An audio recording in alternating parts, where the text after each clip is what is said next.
soit béni. Je voudrais être le complément de ce matin.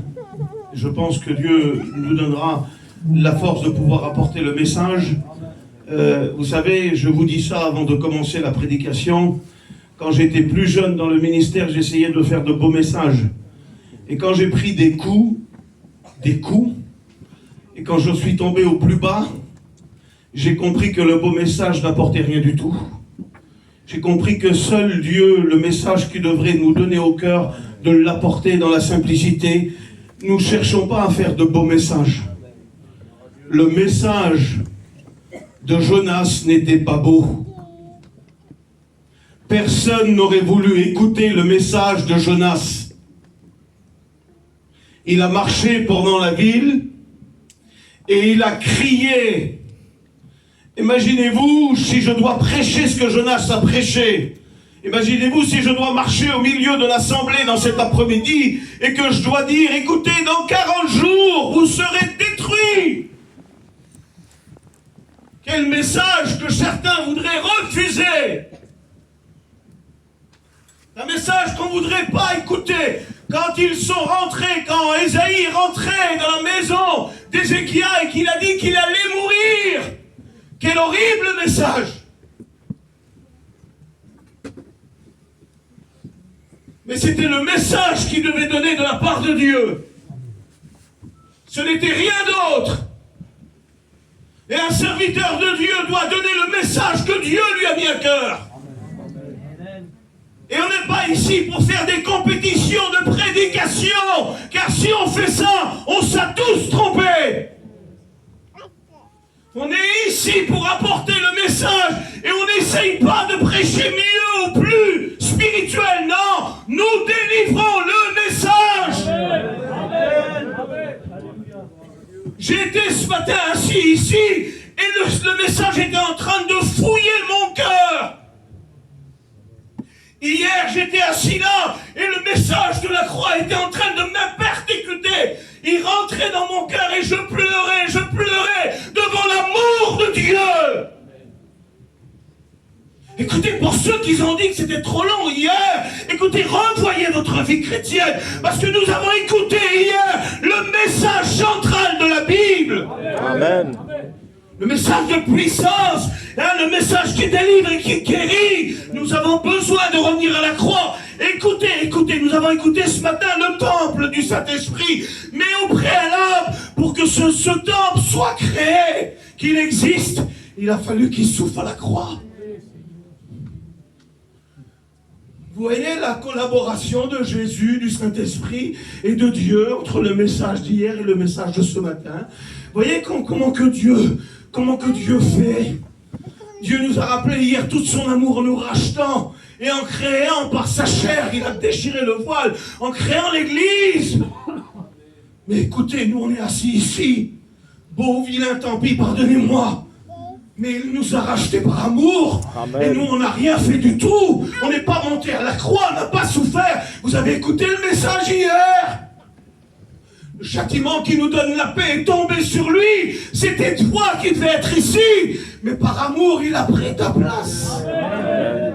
Et de son côté est sortie l'Église. Et nous sommes devenus par amour le temple du Saint-Esprit, ce qu'on a écouté ce matin.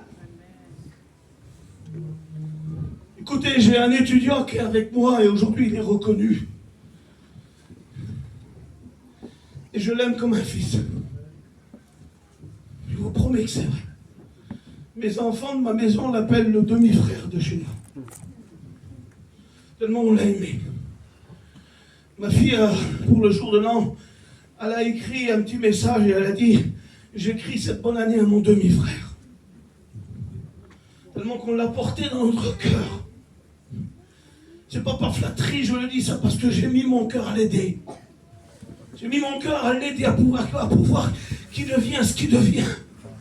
Par la grâce de Dieu. Mais je l'ai aidé comme un père. Et Dieu m'en a donné une récompense. Savez-vous pourquoi? Parce qu'aujourd'hui, quand je ne suis pas bien, c'est lui que j'appelle. Quand j'ai besoin de prière, c'est lui que j'appelle. Quand j'ai besoin de faire prier pour mes enfants, c'est lui que j'appelle. Et je vous promets qu'il est pour moi un soutien. Savez-vous ce qu'on a fait tout de suite? Vous n'avez rien vu, vous. j'ai terminé le repas, le Seigneur, et j'ai rentré là-bas, à la chambre, et j'ai préparé un message. Et puis, j'étais un peu troublé dans mon esprit. J'étais fortement troublé dans mon esprit. Et puis, je vois dans l'assemblée qu'il y a un grand blocage. Parce qu'après, avec le message que nous avons écouté ce matin, écoutez, je vous promets qu'aujourd'hui, vous n'aurez pas mieux, et demain matin, vous n'aurez pas mieux. Parce que le message que nous avons écouté ce matin, pardonne-moi mon Julot, mais c'est sans flatterie parce que c'est le diable qui flatte. C'est juste une vérité que je veux dire. Si vous attendez mieux que le message de ce matin, vous n'aurez pas mieux. Parce que ce message-là est entièrement complet de la part du Saint-Esprit. Et je me suis attendu ce matin que l'Église explose. Non mais ça, c'est pas fait. Elle n'a pas explosé, personne n'a explosé. J'ai trouvé ça bizarre. J'ai trouvé ça étrange de la part des enfants rachetés de Dieu d'avoir écouté un message comme on l'a écouté ce matin. Et quelques-uns ont prié. J'ai trouvé comme un mur, une séparation, tu sais, entre toi et le message. Et quand je suis rentré tout à l'heure et j'ai écrit un message, parce que j'ai pensé à un message et j'ai dû le réécrire. Puis comme je suis arrivé ici, je me suis assis avec Tiboun là. Et puis j'ai dit, Tiboun, il y a quelque chose qui se passe, il y a quelque chose qui est bloqué. Tu ressens pas qu'il y a un blocage? Parce qu'avec le message d'hier et le message de ce matin, l'église aurait dû exploser. Et lui, il m'a dit la même chose. Alors, savez-vous ce qu'on a fait tout de suite là? On a réécrit un autre message. Et il m'a donné un coup de main, on l'a fait tous les deux. Alors, on a réécrit un autre message et je pense que le Saint-Esprit veut débloquer la situation. Amen. Afin que les valeurs que nous avons dans le temps reviennent. Parce que, écoute, il y a quelque chose qui bloque. Vous savez, le message qu'on presse, c'est pas un message superficiel. Vous connaissez le mot superficiel? Superficiel, c'est ce qui effleure la peau. Hein, superficiel, c'est ce qui touche à peine la peau, tu sais. Et le message que nous prêchons, nous, c'est pas un message superficiel. On dit une blessure superficielle. C'est pas grand-chose, c'est juste une petite plaie. Mais le message de la parole de Dieu, écoutez, ce n'est pas un message pour frissonner. Il n'apporte pas de frisson, le message de la parole de Dieu. Parce que ici, c'est pas devant des sentiments qu'on est. C'est devant des foyers, devant des êtres humains, devant des personnes qui souffrent. Et c'est pas un sentiment qui va changer ta situation. C'est pas un frisson ou un beau cantique émotionnel, pardonnez-moi, qui changera ton état. Ce qui va changer ton état, c'est la parole de Dieu. Amen. La Bible. Amen. Rien d'autre que la Bible. Je ressens forte opposition du diable. Mais alors très forte. Je vous promets que c'est vrai que je ressens le diable fortement qui est en train de s'opposer à la parole de Dieu. Mais je sais une chose. Je sais une seule chose. C'est que lui, il est damné. Il est déjà jugé, il est déjà condamné. Écoute, toi, t'es pas encore jugé, t'es pas encore condamné. Parce que la grâce est ouverte ici. La parole de Dieu est encore ouverte. Et s'il voudrait un petit peu me troubler, il me trouble souvent à la prédication. Souvent, il est près de moi. J'en ai marre de lui.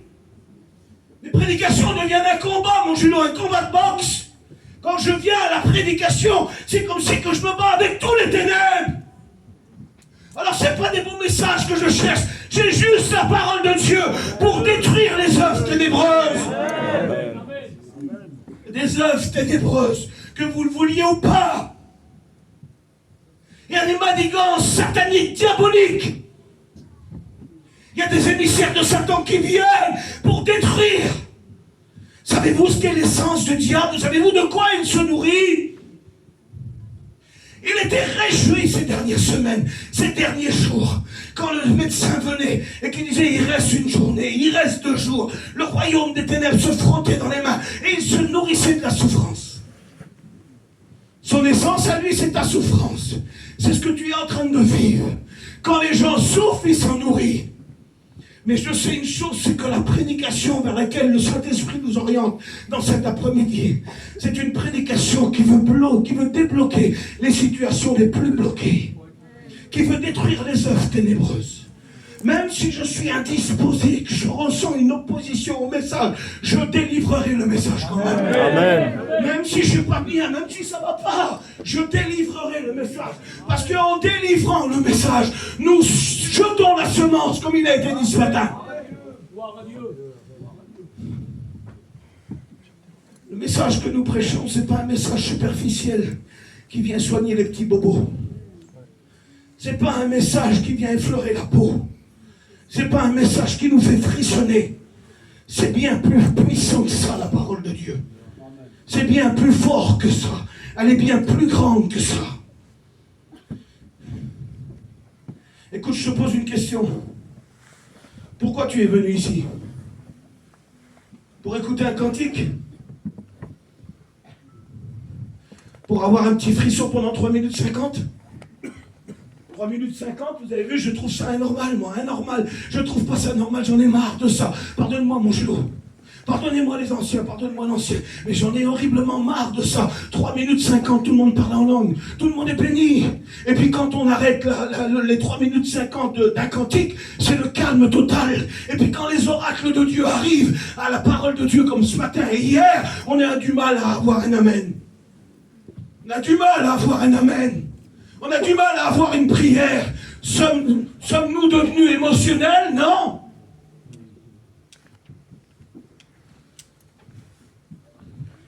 Je ne suis pas ici pour essayer de vous juger, de vous condamner, parce que vous savez, des fois, il y a des choses qui nous font tellement mal, qui nous ont fait régresser, qui nous ont fait aller au plus bas de terre. Et puis quand on a mal, on a mal. Et puis le message que Dieu a donné tout de suite, c'est un message spirituel. C'est un message de l'esprit. Amen. Pardonnez-moi, mais il y a certaines personnes qui voudraient enlever la révélation de la Bible. Si vous devez enlever la révélation, enlevez l'Apocalypse. Parce que le nom de l'Apocalypse, c'est révélation. Il y en a qui voudraient enlever la révélation. Savez-vous que la lettre tue? Savez-vous que la lettre tue? La lettre nous a été donnée pour la mort. Car la lettre est la loi, la lettre est les commandements. C'était pour nous montrer qui nous étions, pécheurs et condamnés. Mais il y a une autre volée de la parole de Dieu qu'on appelle le Nouveau Testament, qui arrive non pas pour anéantir la loi, mais pour donner une solution éternelle. Notre volet, nous y sommes, c'est le Nouveau Testament. Et Jésus, dans toute sa grâce, est venu pour nous pardonner, nous sauver. Nous ne sommes plus dans l'ancien volet, nous sommes dans le volet qui vivifie. La lettre tue, mais l'esprit vivifie. Et aujourd'hui, ce message veut vivifier ta vie, veut te redonner de l'espoir, veut enlever les poids, veut guérir tes plaies. C'est un message spirituel. Vous savez, quand l'ange parle à Jean dans le livre de l'Apocalypse, les 7 églises nous représentent 7 temps. C'est un seul temps, mais ils sont fragmentés en 7 fois. Et puis au commencement de chaque église, il y en a 7. Et puis nous sommes ici à la Odyssée, à la dernière.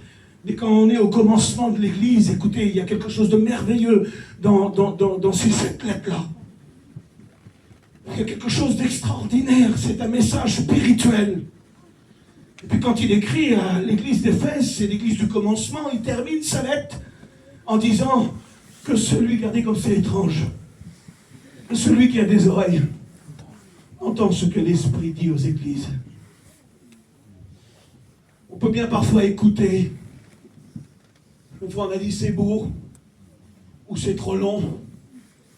Et puis notre cœur est encore blessé parce qu'on n'a pas compris le message spirituel. Vous savez, quand Satan s'est présenté devant Jésus, il avait un message charnel. Mais Jésus n'avait pas le même message que Satan. Parce que ce qu'il voulait, lui, c'est que tout soit orienté par la terre, sur la terre. Et puis il dit, si tu es le Fils de Dieu, tu es capable de tout faire. Alors ordonne que ces pierres deviennent du pain. Mais Jésus avait un message spirituel. Il a dit, l'homme ne vivra pas de pain seulement, mais de toute parole qui sort de la bouche de Dieu. Et écoutez, tu peux manger le meilleur pain, tu garderas ton angoisse. Tu peut manger le meilleur pain, tu auras toujours ta guerre chez toi, tu auras toujours ton désespoir. Le message qui guérit est le message spirituel. Et aux églises, aux 7 églises, quand il termine sa lettre, à chaque fois il dit que celui qui a des oreilles, nous avons tous des oreilles. Nous avons tous des oreilles. Mais comment voulez-vous entendre la parole de Dieu? Est-ce que vous voulez l'écouter avec de l'espoir où tu peux t'en sortir? Ou alors encore avec un doute en disant je resterai dans ma situation? J'aimerais te dire aujourd'hui, écoute, que ce soit hier ou ce matin ou les réunions qui vont arriver, ouvre ton cœur et écoute le message spirituel. Le message qui frappe le cœur, qui redonne de l'espoir. Et puis on va aller tout de suite dans le message. Nous avons écrit, moi et Tiboun. On l'a fait à deux. Alors voilà. C'est un message qui va s'adresser au cœur. J'ai écrit il y a quelques jours quelque chose. Et puis, dans ce que j'ai écrit, il me manquait des pages. Quand je suis parti tout à l'heure, là, après manger, je suis parti. C'était plus ce message-là que j'avais écrit, c'était un autre. Puis le Saint-Esprit poussant sur moi en revenant au message, je voulais obéir à ce que Dieu veut. En voulant obéir à ce que Dieu veut. Je ne sais pas si le message, je pense que le message parlera à quelqu'un. Et je voudrais que tu écoutes ce message avec la voix de la spiritualité qui est encore en toi. Et puis vous savez, nous on a demandé, j'ai été choqué ce matin de la réaction, pardonnez-moi. Hein. C'est pas un jugement, c'est une constatation. J'ai pas le droit de vous juger parce que je vis aussi des états bizarres un peu des fois des moments difficiles, des jours difficiles, des jours où on est à terre. Et j'étais le premier à me lever à l'appel tout à l'heure. Le premier à me lever. Je n'ai pas hésité parce que je sentais que ce message spirituel était en train de résonner en moi. Il résonnait à mon cœur, il me fouillait, j'ai dit, c'est ce qu'il a fait le message, il m'a fouillé intérieurement. Il a ranimé en moi des choses, il m'a redonné de la vigueur, il m'a redonné du courage. Et j'ai voulu répondre à Dieu, parce que vous savez, quand Dieu nous parle, il faut répondre. Il faut répondre. C'est impoli quand quelqu'un vient à la maison et qu'il vous parle et qu'il vous parle et que vous ne répondez pas. C'est quelque chose d'impoli, on n'a pas été habitué, on n'a pas été élevé à fermer la bouche devant quelqu'un qui doit nous parler. Quand Dieu vous parle, vous devez répondre. C'est pas le tout de répondre, vous savez, en se levant. Il faut répondre son cœur. Il faut pleurer devant Dieu s'il faut pleurer, il faut se repentir s'il faut se repentir, il faut le louer s'il le louer. Écoute, loue pas Dieu si ça va pas. Fais pas une louange si à l'intérieur de ton cœur tout est brisé. Ça sera qu'une apparence qui servira à rien, c'est une prière qui servira à rien du tout. N'essaye pas à louer Dieu si ton cœur a un besoin. Viens directement au besoin. Et le message là qui est en train de venir, c'est Dieu qui veut venir directement à ton besoin. Parce qu'il y a quelque chose qui est bloqué, il y a quelque chose qui bloque. Et on a demandé tout à l'heure, on a demandé hier. Mais vous savez, quand on vit quelque chose, quand on vit une souffrance, quand on vit une douleur, quand on vit quelque chose qui est brisé intérieurement, eh bien on a du mal à faire ce que... Je veux pas dire ça, je veux pas dire ça. Mais des fois, l'Écriture nous demande des exigences. Mais quand on est en miettes, on a du mal à faire des exigences de l'Écriture.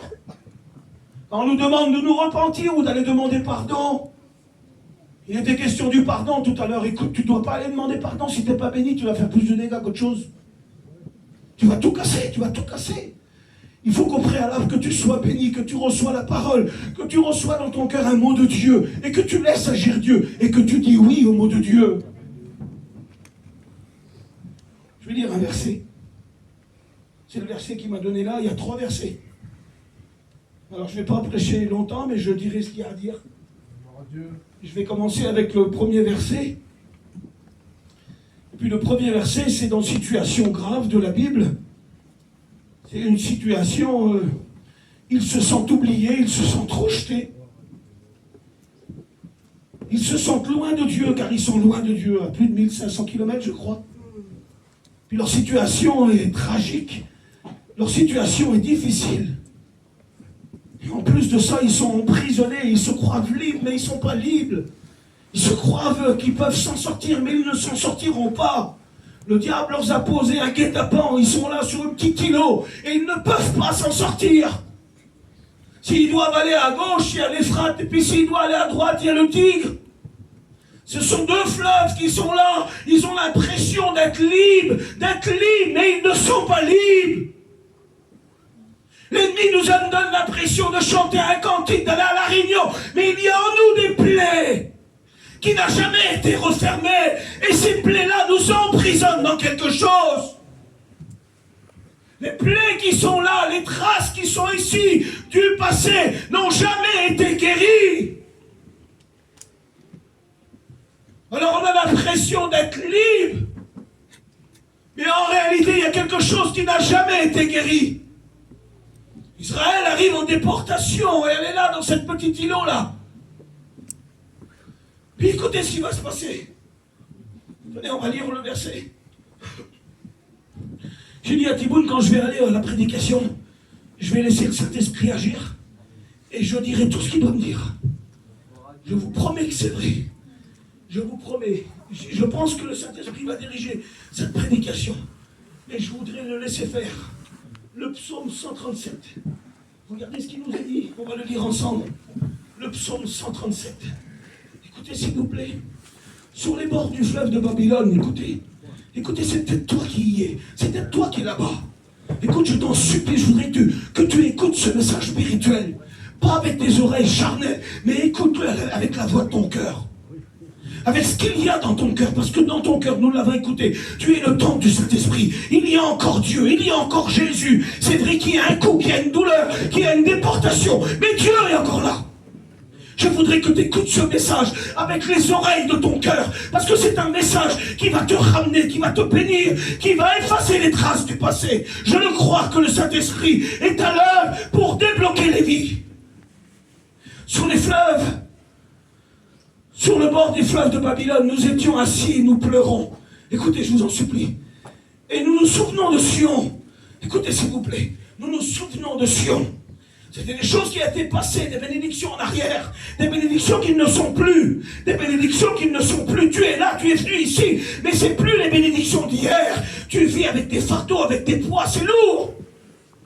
Et eux, ils étaient assis sur les bords du fleuve, et ils se souvenaient de Sion. Écoutez, s'il vous plaît, sur les sols des contrées, écoutez, sur les sols des contrées, regardez ce qu'ils ont fait. Regardez, c'était tellement la souffrance, la misère et la douleur. Sur les sols des contrées, nous avions suspendu nos harpes. Nous avons suspendu nos harpes. Là, nos vainqueurs nous demandaient des chants. Babylone est assis là. Elle est en train de pleurer devant sa situation, devant sa misère. Et puis c'est plus les cantiques comme les cantiques de Sion. Ce que tu es en train de vivre, c'est plus les cantiques d'hier ou d'avant-hier ou des années précédentes. Elle arrive sur cette petite îlot, elle ne peut ni aller à droite ni à gauche. Elle ne peut s'en sortir, elle pense qu'elle est libre, mais elle n'est pas libre. Elle est assise au bord des fleuves, elle a suspendu les harpes, les guitares et tout sur les sols de la contrée. Et elle est assise en pleurant et elle pleure. Et puis vous savez, les Babyloniens pendant 70 ans ont vu ces harpes suspendues là. Ils les ont vu suspendues au sol. Puis c'est de là est sorti le nom sol pleureur. Parce que tellement ils les ont vu pleurer en dessous des arbres, ils ont nommé ces arbres-là les sols pleureurs. Rien qu'en te voyant ton visage, on comprend que tu es en train de souffrir. Il y a des visages qui parlent, vous savez. Il y a des visages qui portent la souffrance et la douleur. Il y a des visages qui en disent long. Il y a des visages qui sont des lettres écrites par la souffrance. Ils sont là en train de pleurer. Il n'y a plus de chant, il n'y a plus de cantique. Pendant une période de réunion, 3 minutes 50, tu peux chanter encore un cantique. Mais c'est plus ce qui était à la maison comme avant. Cette douleur qui est venue, c'est cet accident qui est venu, qui a frappé ton cœur, c'est l'ennemi qui est arrivé dans ta maison et qui t'a emmené sur une terre étrangère.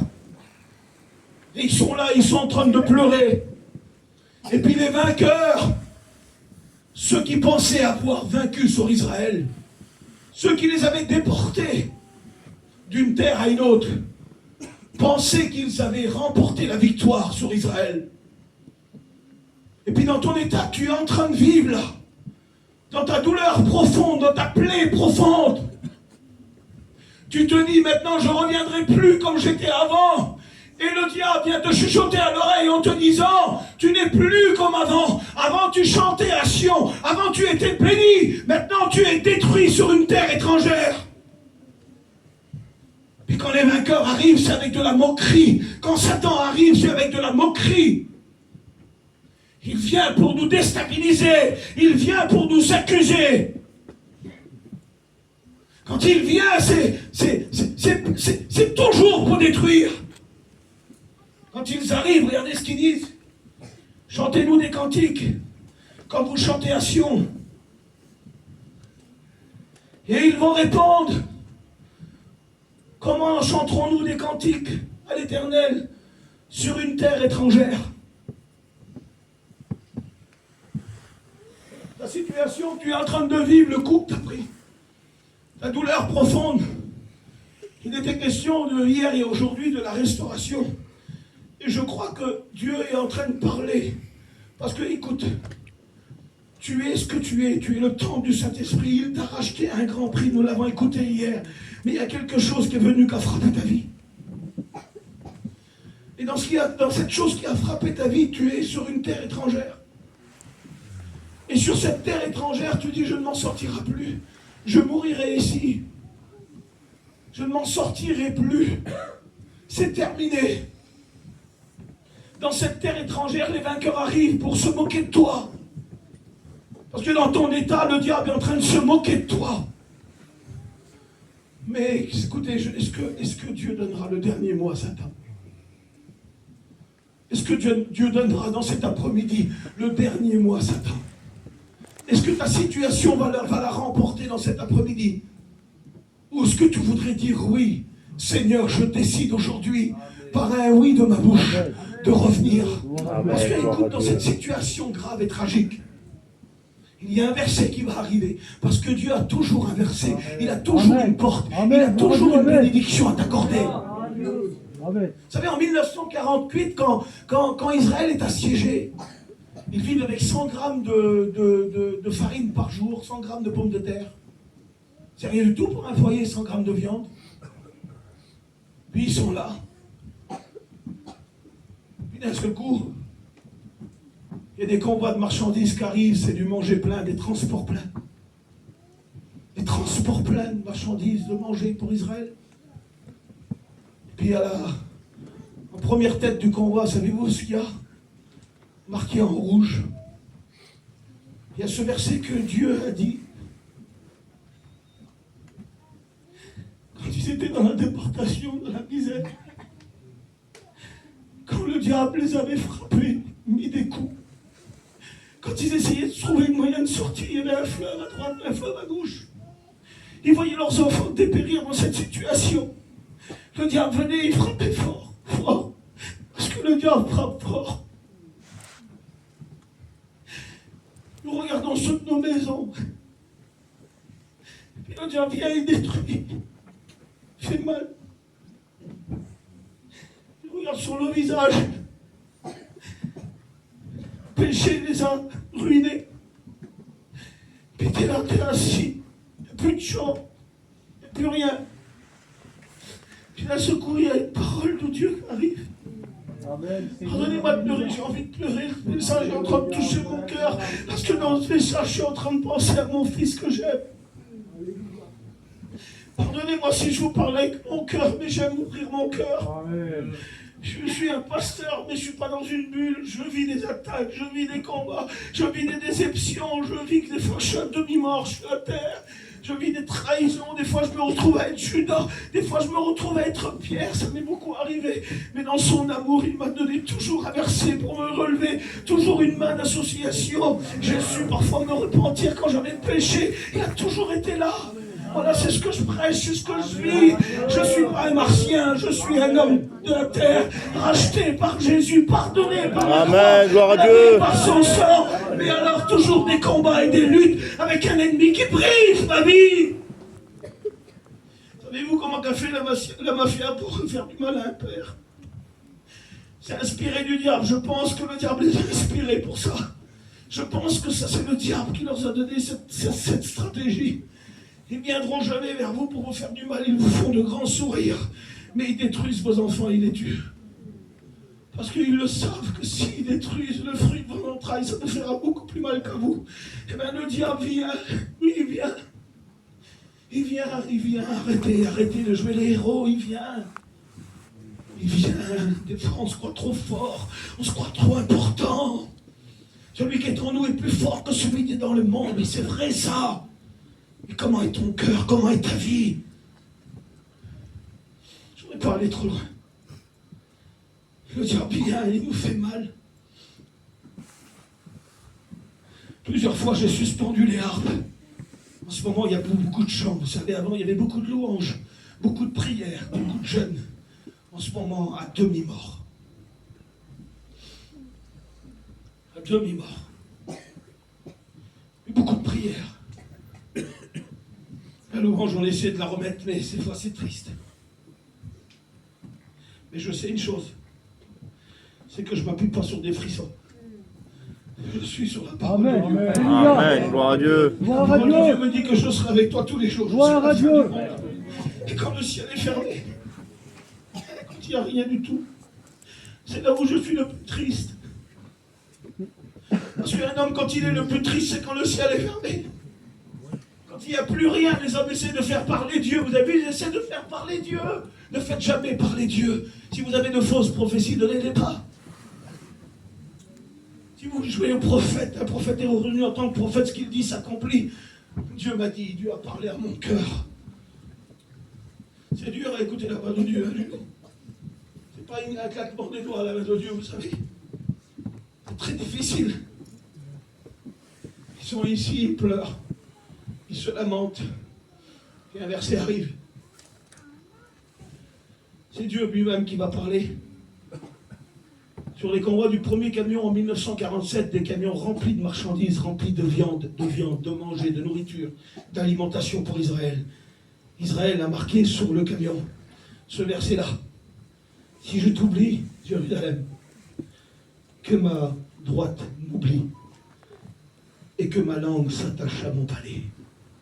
Dieu est en train de dire à Israël qui est en déportation et que le diable a presque vaincu sur eux. Il est en train de lui dire, Israël, ma main puissante, ma main qui est créatrice, ma main qui est forte.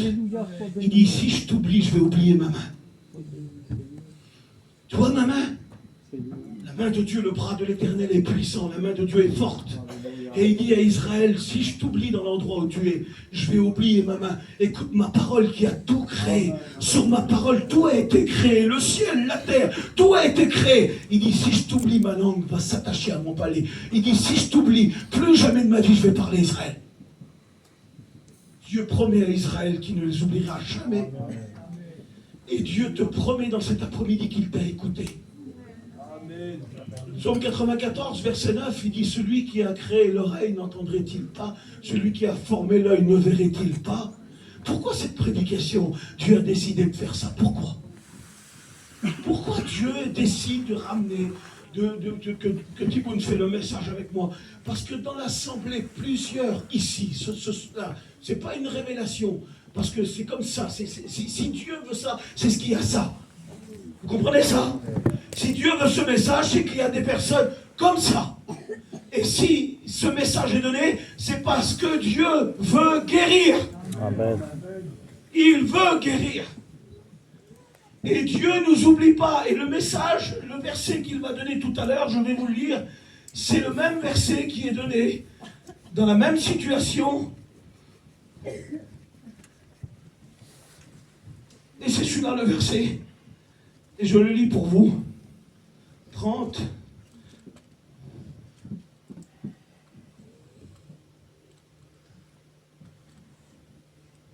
J'ai perdu mon verset. Mais je vais retrouver mon verset. Je vais retrouver mon verset parce qu'il est trop important. Il est trop grand ce verset. Il est là, il arrive. Voilà le verset. Après, je vais vous lire le verset que Thibaut m'a donné. Ainsi parle l'Éternel. Pardonne-moi, hein, avec tout le respect que j'ai pour toi et toute l'estime que j'ai pour toi. C'est pas les anciens. C'est pas une dénomination qui est en train de parler là. C'est pas un nom quelconque, aussi grand ou petit qu'il soit. C'est ainsi parle l'Éternel. Amen. Je ne sais pas si vous ressentez, mais je crois que dans ce séminaire, Dieu est en train de parler beaucoup. Hein. Dieu est en train de parler beaucoup. Hein. Il parle beaucoup, il va reparler ce soir. Là il parle maintenant. Et là, il est en train de parler pour toi. Ce soir, il parlera pour quelqu'un d'autre. Et puis demain encore pour quelqu'un d'autre. Mais là, il est en train de parler pour toi. Et il te dit ça. Ainsi parle l'Éternel. Jérémie 30, versets 12, 13 et 14. Ainsi parle l'Éternel, ta blessure est grave, ta plaie est douloureuse. Nul ne défend ta cause pour bander tes plaies. Tu n'as ni remède, ni moyen de guérison. Et regardez où on arrive là. Tous ceux qui t'aiment t'oublient.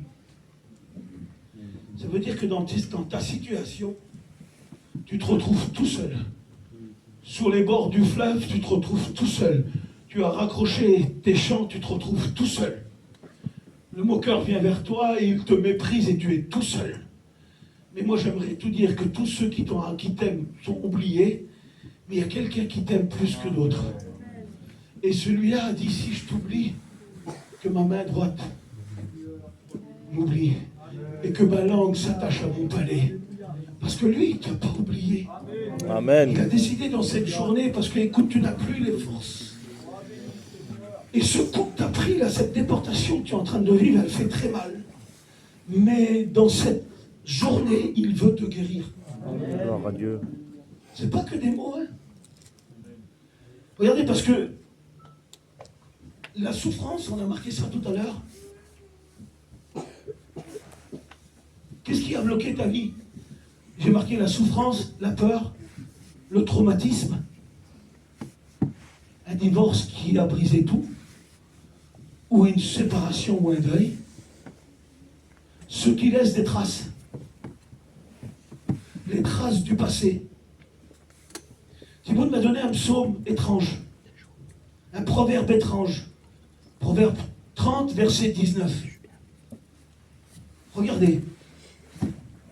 Les traces de l'aigle dans les cieux, les traces du serpent sur le rocher et les traces du navire au milieu de la mer. Et il me disait, quand un aigle passe royal dans le ciel, il ne laisse pas de traces.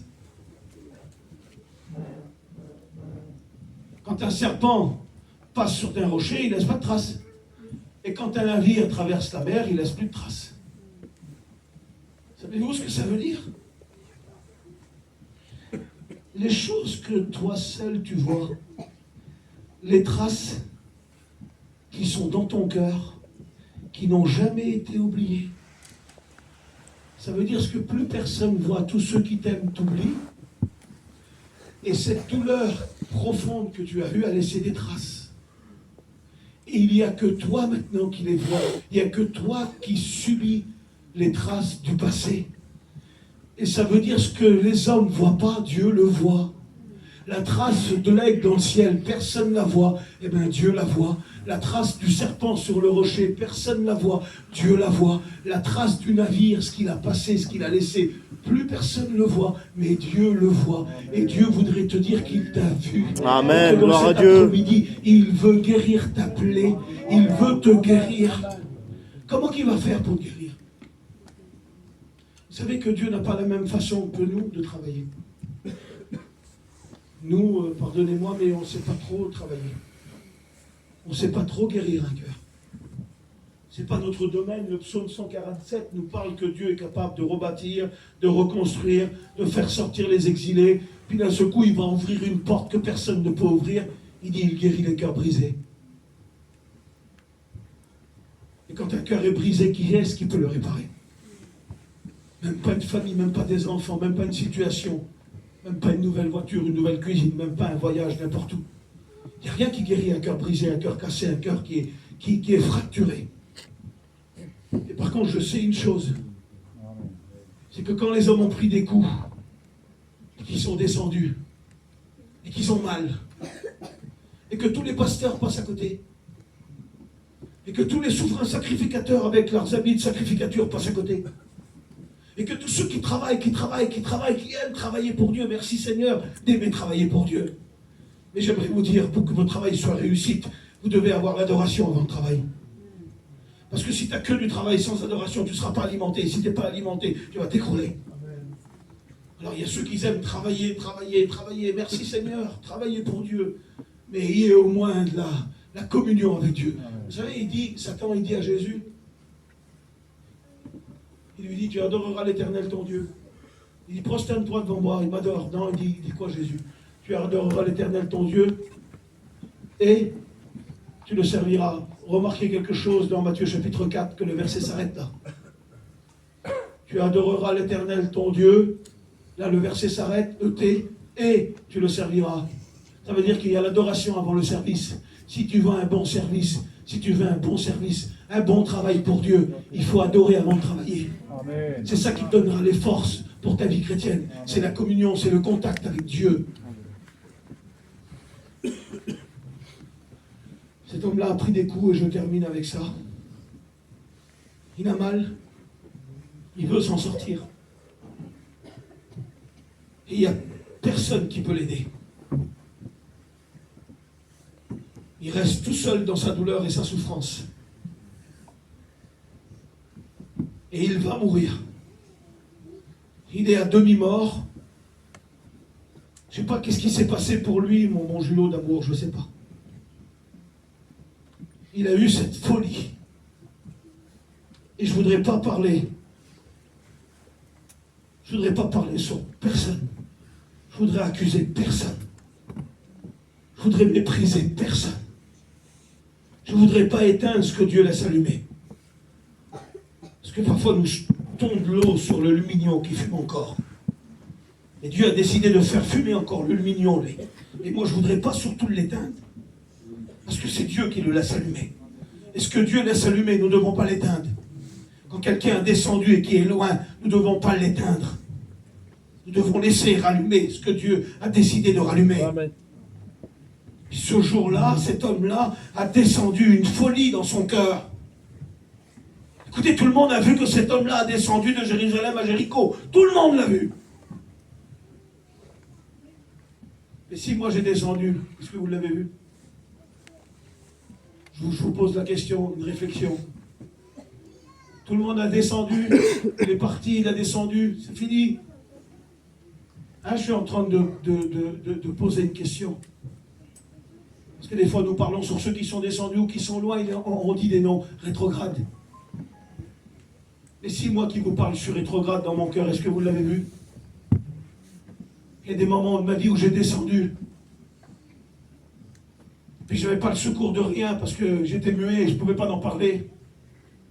Et à un moment donné où on a pris trop de coups, il y a le bon samaritain qui s'est arrêté. Amen, gloire à Dieu. Sois béni. Parce que je vous promets que c'est vrai. Je ne le dis pas avec fierté, mais je le dis pour honorer mon Dieu. Il y a des moments dans mon ministère où j'ai descendu. Mes yeux sont tournés ailleurs. J'ai regardé sur Jéricho, j'ai été séduit par Jéricho. Puis j'ai descendu, ça m'est arrivé, je vous promets. Et comme c'est un chemin qui fait 29 km et que sur ce chemin-là, c'est une terre dangereuse. Ça m'est arrivé à prendre des coups, être à demi-mort. Et n'ayant pas de secours des hommes, se retrouvent seuls, tous ceux qui t'aiment t'oublient. Et un homme arrive, il n'est pas connu, il descend de sa monture, il ne soigne pas à la manière des hommes. Moi j'aurais pris de l'alcool à 90 et j'aurais tout de suite versé sur les plaies pour le désinfecter. Lui, c'est pas ce qu'il fait. Il soigne à l'envers, bouge-le. Il soigne à l'envers. Il ne soigne pas à la manière des hommes.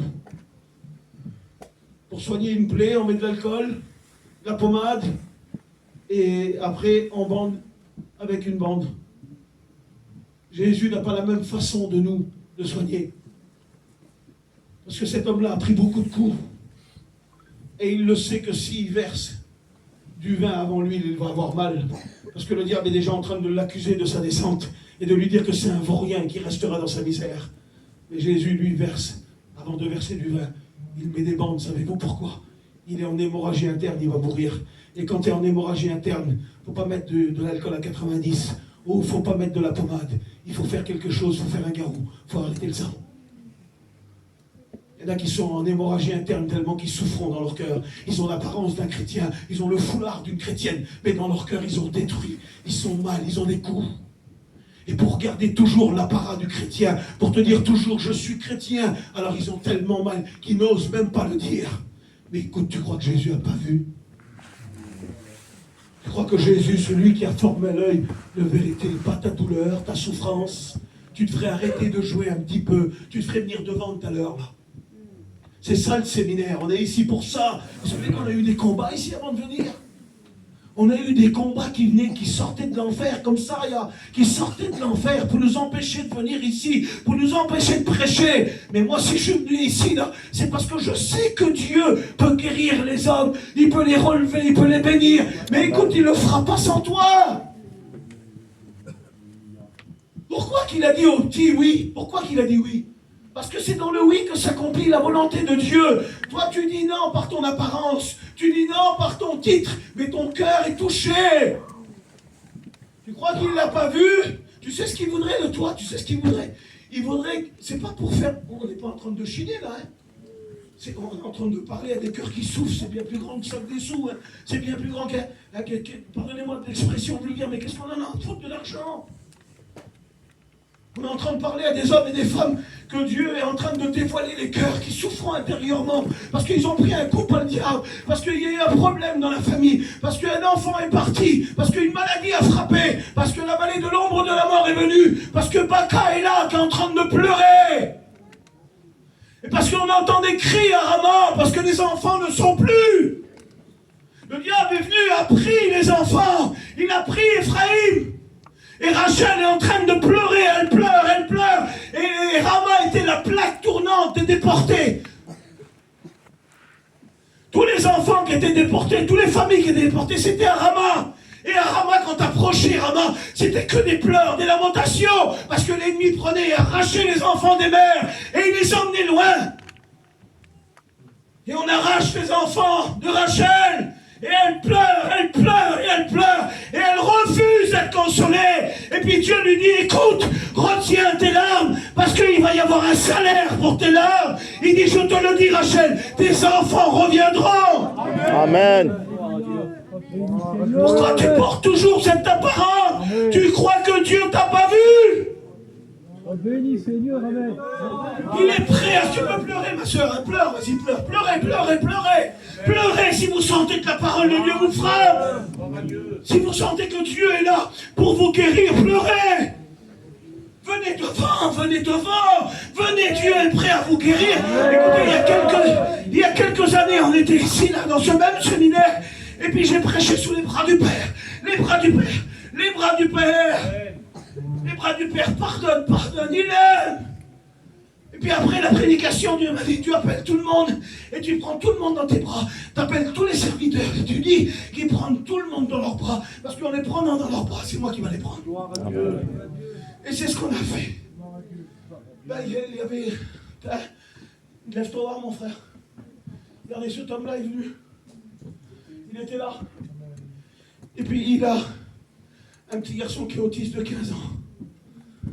Et quand il est venu, le Seigneur m'a demandé de le prendre dans les bras. Je l'ai pris dans les bras et il s'est mis là à pleurer. Il pleurait et il m'expliquait ce qu'il était en train de vivre chez lui, à la maison avec son petit-fils. Quel écho dans le cœur. Je sais de quoi je parle.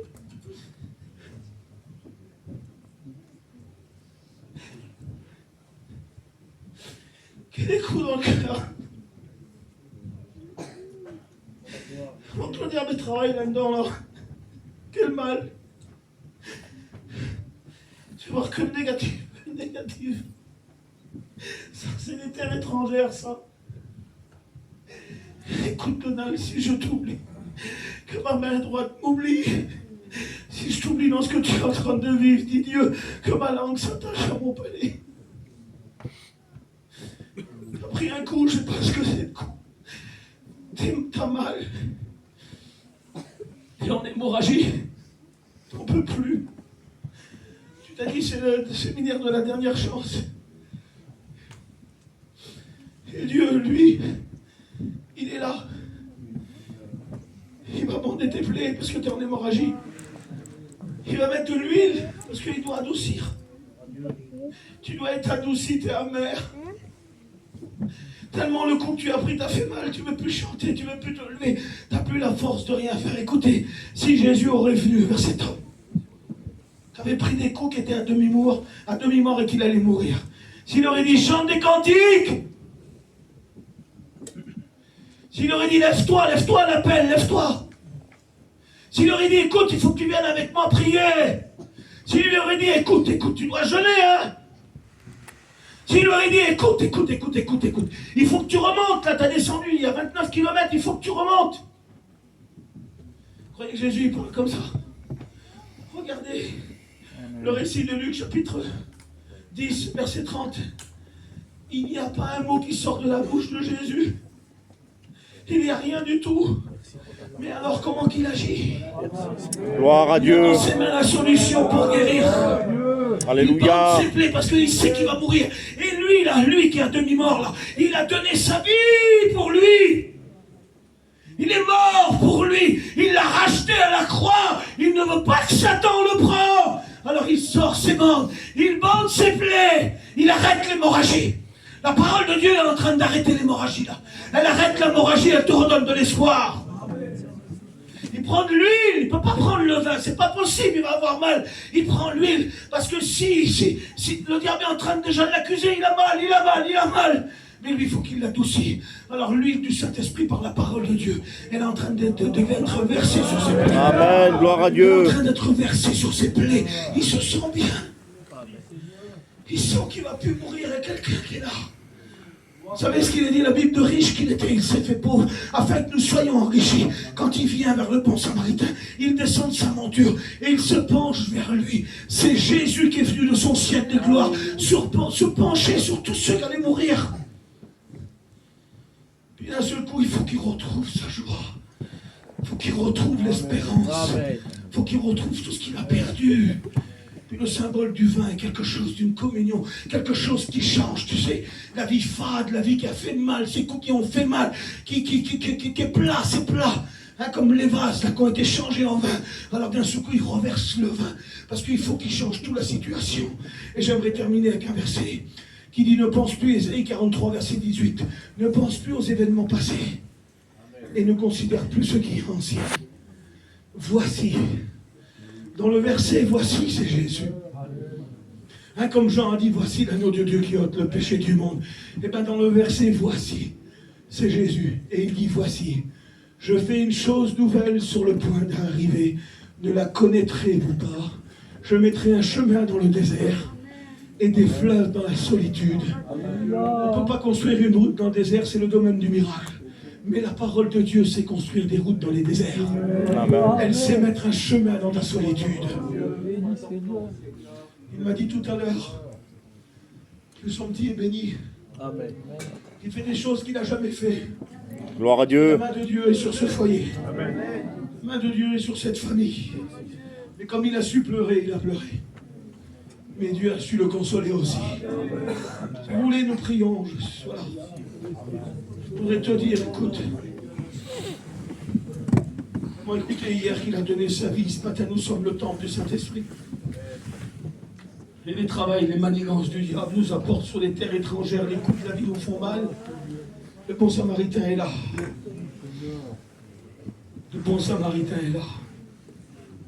Il est là pour te soigner, pour te faire du bien. Pour penser tes plaies, parce que ta blessure est grave. Ta plaie est douloureuse. Le moyen, tu n'en as pas. Et maintenant, si tu veux dire oui à la parole de Dieu, le moyen nous a été annoncé dans cet après-midi. Seigneur, nous te rendons grâce. Oui, Seigneur. Pardon, Seigneur.